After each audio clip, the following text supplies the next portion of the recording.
Nama Sandia Aneta Priyatna Putri, NIM 1811735011. Tugas etnokoreologi.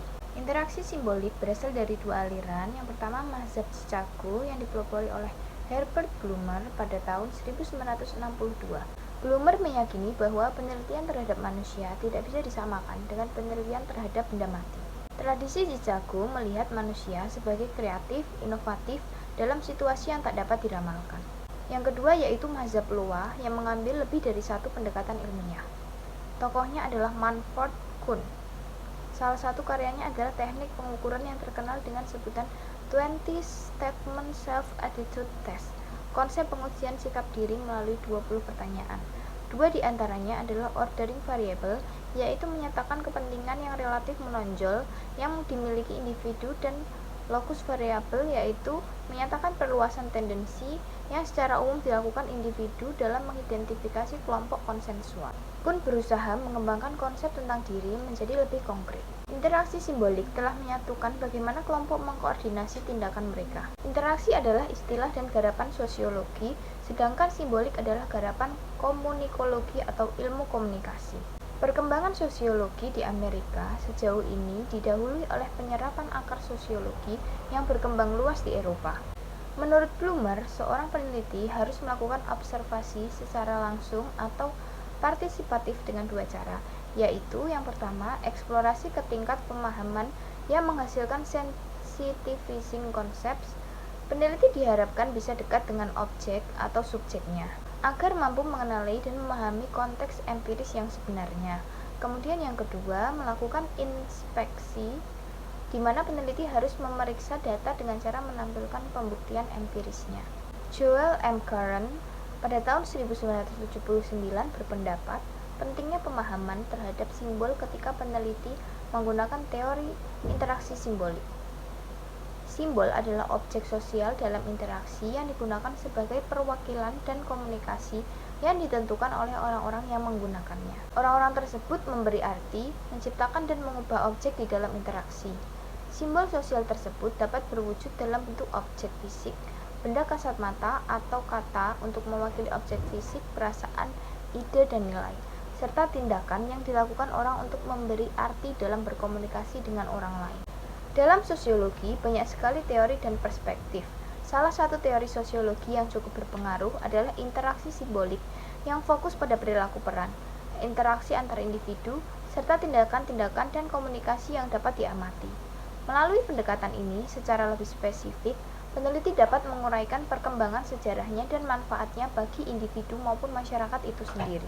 Blumer mengembangkan lebih lanjut gagasan Smith dengan mengatakan bahwa ada 5 konsep dasar dalam interaksi simbolik, yaitu yang pertama konsep diri, memandang manusia bukan semata-mata organisme yang bergerak di bawah pengaruh stimulus, baik dari luar maupun dari dalam, melainkan organisme yang sadar akan dirinya.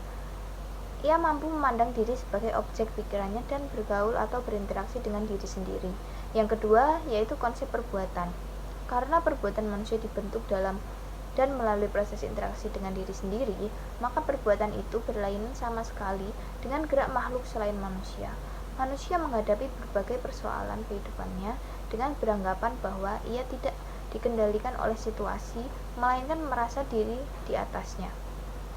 Manusia kemudian merancang perbuatannya. Perbuatan manusia itu tidak semata-mata sebagai reaksi biologis, melainkan hasil konstruksinya. Yang ketiga yaitu konsep objek. Memandang manusia hidup di tengah-tengah objek.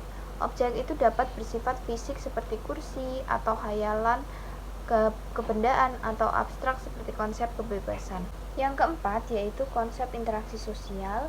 Interaksi berarti bahwa setiap peserta masing-masing memindahkan diri mereka secara mental ke dalam posisi orang lain. Dengan berbuat demikian, manusia mencoba memahami maksud aksi yang dilakukan oleh orang lain sehingga interaksi dan komunikasi dimungkinkan terjadi. Yang kelima, konsep tindakan bersama. Artinya aksi kolektif yang lahir dari perbuatan masing-masing peserta kemudian dicocokkan dan disesuaikan satu sama lain. 3 hal yang sangat penting mengenai konstruksi teori interaksi simbolik adalah yang pertama, fokus pada interaksi antara pelaku dan dunia. Yang kedua, pandangan bahwa baik pelaku maupun dunia sebagai proses yang dinamis dan bukanlah struktur yang statis.